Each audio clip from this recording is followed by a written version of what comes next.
Hello and welcome to the 59th episode of Jazzology, presented by Savage Content. I'm your host, Willard Jenkins, and we're here alternating Fridays giving two jazz fans the opportunity to compete against each other for a chance to win $100. Each contestant will be asked a question worth 2 points. If they're unable to answer correctly, their opponent will have a chance to steal the question for 1 point.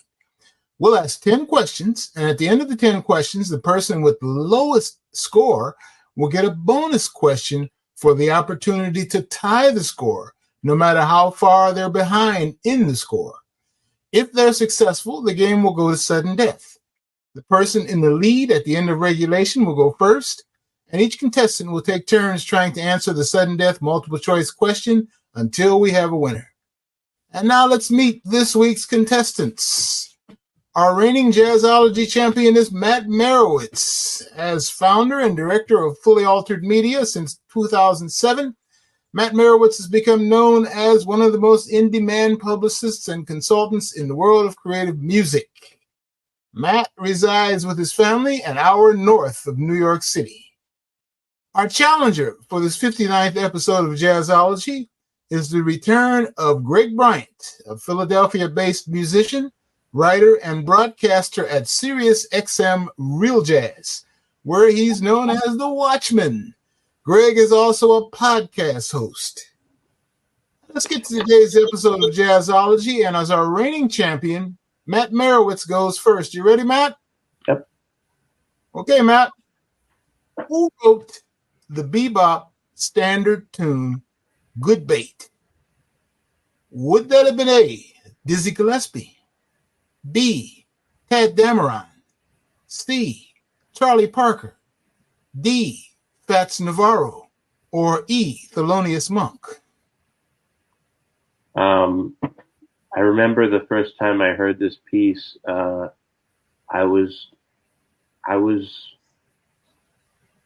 know it got made famous by Miles Davis, and I know that Fats Navarro did a version of it, but I'm very confident that it was written by B. Tad Dameron. And that is correct. Good Bait was written by Cleveland, Ohio's own Tad Dameron. Greg, you ready? Let's do it. All right, Greg. Who was the saxophonist known as Jugs? Would that have been A, Dexter Gordon, B, Herschel Evans, C, Alan Eager, D, Gene Ammons, or E, Sonny Stitt? Oh, man. One of my favorite cats. Definitely not Dexter Gordon. Long, Tall Dexter Gordon, or Society Red was his nickname. So we're going with D, my main man, Gene Ammons. That is correct. Gene Ammons was known as the Jugs. All right, Matt. Matt, who played tenor saxophone on Dizzy Gillespie's initial recordings for his own DG label?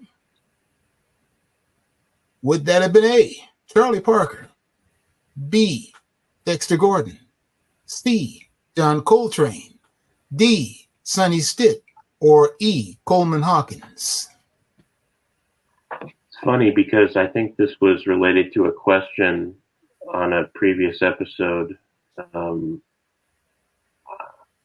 pretty sure, so definitely not Bird, because Bird did play some tenor, though. Sorry? Bird did play some tenor. Yes, he did play some tenor. I thought, so Dexter Gordon, no. Sonny Stitt, it's possible, but I have a pretty good feeling that this would have been C, John Coltrane. That is correct. It was John Coltrane who played tenor saxophone on Dizzy Gillespie's initial recordings for his own DG label. All right, Greg, time to play a little catch-up. Greg, who was Randy Weston's trap drummer for some of his late period recordings and special concerts? Was that A, Jack DeJohnette, B, Louis Nash, C, Jonathan Blake, D, Max Roach, or E, Al Foster? Late period Randy Weston, correct? Yep. Okay. Yeah, I would rule out Jack DeJohnette for that. But I'm more familiar with Randy's earlier and mid-period catalog. I'm going to take a stab at B, Louis Nash. And that is correct. I finally have a worthy adversary. Randy generally used Neil Clark on African percussion. Mm-hmm. But there were occasions when he wrote special compositions and concerts and whatnot, and he would want a trap drummer, and his trap drummer of choice was Louis Nash towards the latter part of his career. So you are correct. Matt, who wrote the book In a Silent Way, A Portrait of Joe Zawinul? Was that A, Brian Glasser, B, Joseph Woodard, C, Martin Johnson, D, Bob Blumenthal, or E, Michelle Mercer?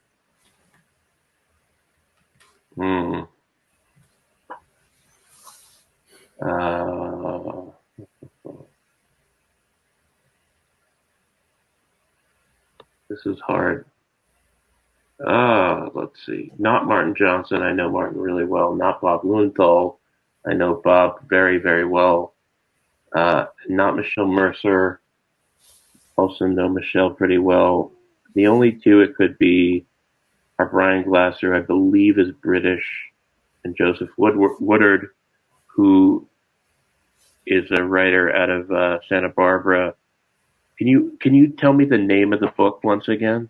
The book is titled In a Silent Way, A Portrait of Joe Zawinul. Oh, boy. So, I don't think this is Joe Woodard because I know some of his books and he's never struck me. I mean, he's a big fan of European jazz. I remember that he did a 5-star review of Django Bates and Downbeat. But I'm going to go with Brian Glasser. Once again, that is correct. It was Brian Glasser who wrote the book In a Silent Way, A Portrait of Joe Zawinul. This week's mid-show break is brought to you by a new podcast for film buffs.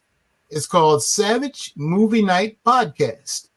Each episode explores a film's production, plot, actors, behind the scenes, and curious facts behind films that impacted, or in some cases, should have impacted American culture. Led by 3 hosts from 3 different generations, Savage Movie Night Podcast is available now on Spotify, Apple, YouTube, and other leading podcast services. Grab some popcorn and subscribe now. And our new release spotlight for this episode of Jazzology comes from the young vocalist Venetia Gould, who was recently featured in the 90th anniversary edition of Downbeat magazine as one of 20 artists to look out for in the future. Venetia Gould's latest is called Life's a Gig and is her partnership with pianist Chris McCarthy. And here it is. Okay, Matt. You and Greg have both answered our initial standard question about how you fell in love with jazz. So let's go another direction. Matt, you mentioned going, last episode I think it was, you mentioned going to this year's Newport Jazz Festival. So what is it about the Newport Jazz Festival that remains so compelling?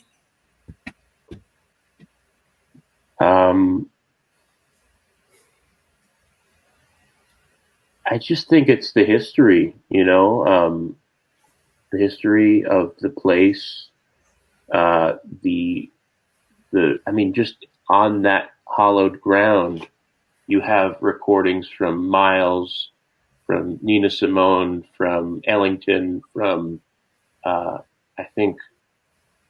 pretty sure Mingus had something at Newport. Besides his Counter Festival, it's just such a historic place. And even though I go there, and it's like if you're not rich, you immediately know it when you're in Newport. You just really just feel it. And it's just like, okay, I'm out of my depth. It is a place of old. It's a place of old money, is it not? Yeah, totally. And I read Nate Chinen's bio of George rather late. I read it during the pandemic. I loved it so much. There are very few. It's really, George's words edited by Nate, as told to, but it's really, it just added so many dimensions. Now, I will say that, the festival is not, it's in different hands now, and it's different. It's irrevocably different. But I do feel that when I feel that breeze coming off the bay, the Narragansett Bay, and I just, hear the sounds, I have all these memories there. That was the festival I went to literally every year from the time I was 24 to the time I was like 35, roughly. And then I fell off a little bit, but it's the music festival that I most associate with. So it's just that history and that feeling, the breeze, the scenery. It's just amazing. All right. Well, thank you for that soliloquy on the Newport Jazz Festival. Greg. Yes, sir. How did you become the Watchman? And tell us when folks can catch you on the air at Sirius XM Real Jazz. Okay. The Watchman basically is Greg. That's what Greg translates to. I found that out when I was maybe in the 5th or 6th grade.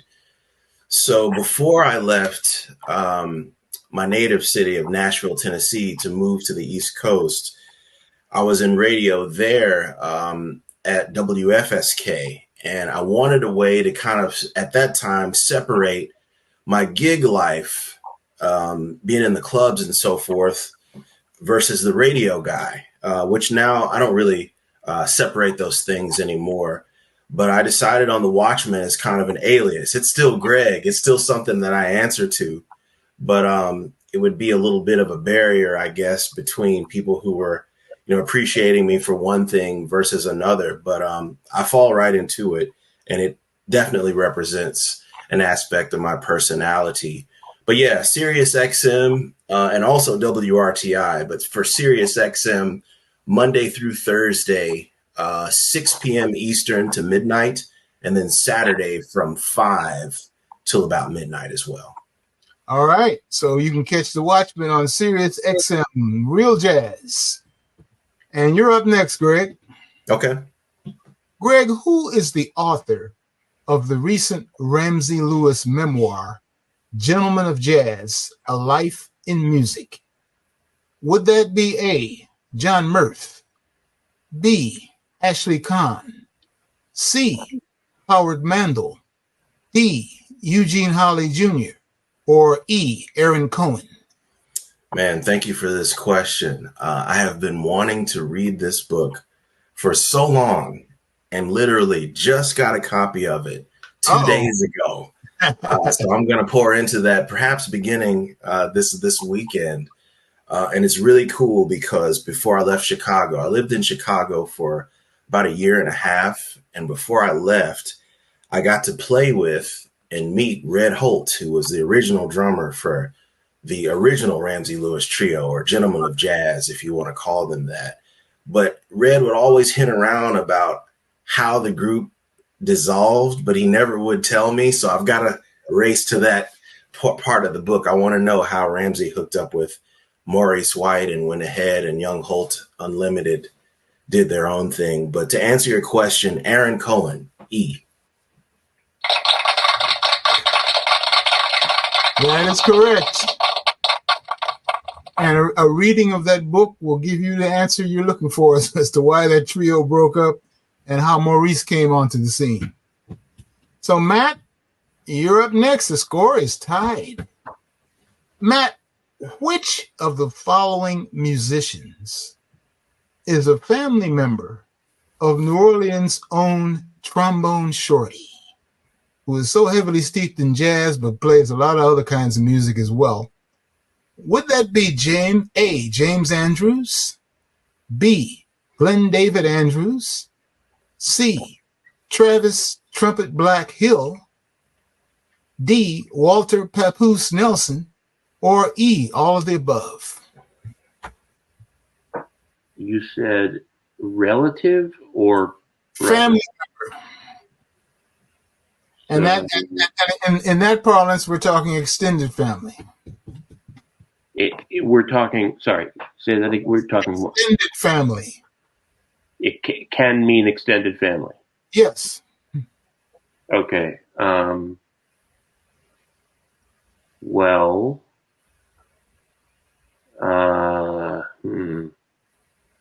this is between A and B for sure. Although, actually, now that I see E, that's a good one. Wow.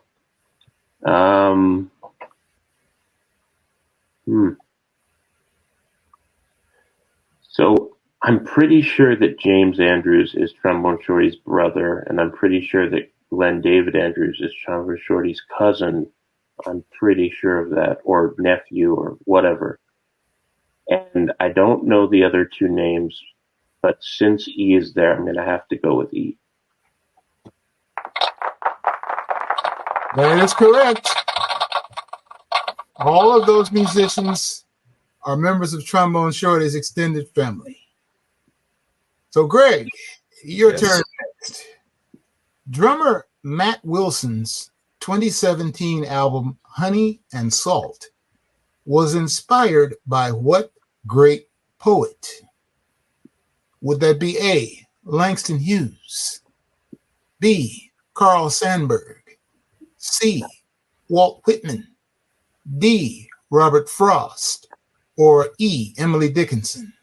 One of the few Matt Wilson records that I have not extensively listened to, but I'm familiar with the concept of it. Oh, man. I'm ruling out Emily Dickinson and Langston Hughes. I'm going to go B, Carl Sandburg. That is correct.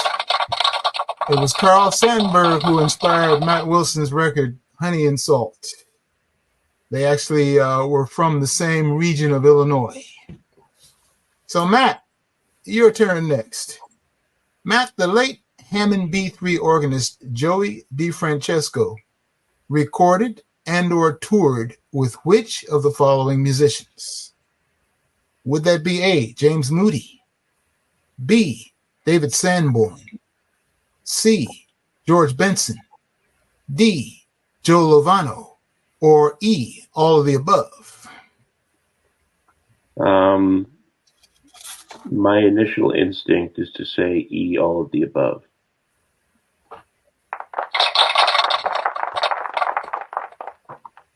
And your initial instinct was correct.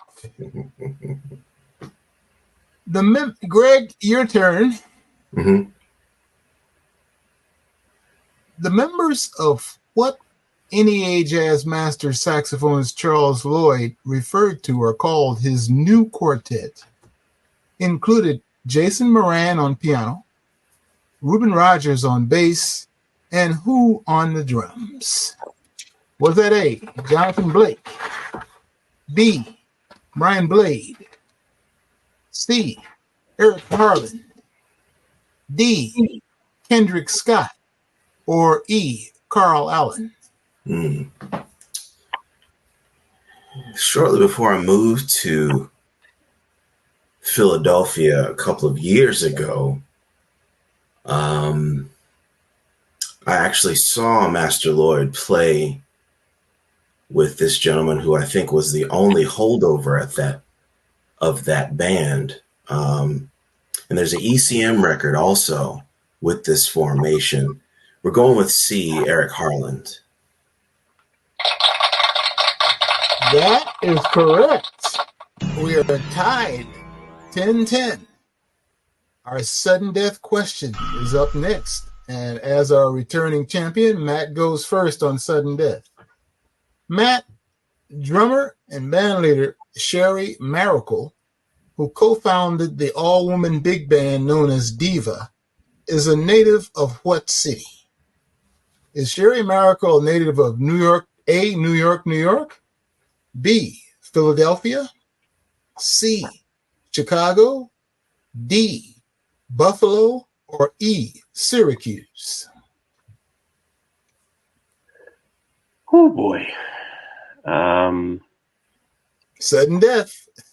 Yeah. So I know that this is, I know Sharon Miracle is from New York. I don't know why New York State. I don't know why I know that, but I know that I've read that somewhere. This is a total guess. I'm going to go with D, Buffalo. And there it is. Our total guess wins again. Congratulations to Matt Merewitz on winning our 59th episode of Jazzology. We encourage each and every one of you to try your hand and play Jazzology. And if anyone watching would like to become a contestant on Jazzology, click the link below and simply fill out the form. You must be 18 years old or older, and be sure to follow us on social media at Jazzology Trivia Show to get all the latest news and updates.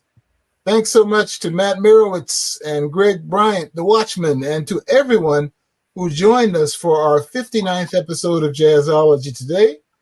Remember, you can catch Jazzology every other Friday at 2:30 p.m. Eastern Standard Time. And if you missed the show live, you can find the archive on the Savage Content YouTube channel. Thank you both. Thank you, Willard. Congrats, Matt.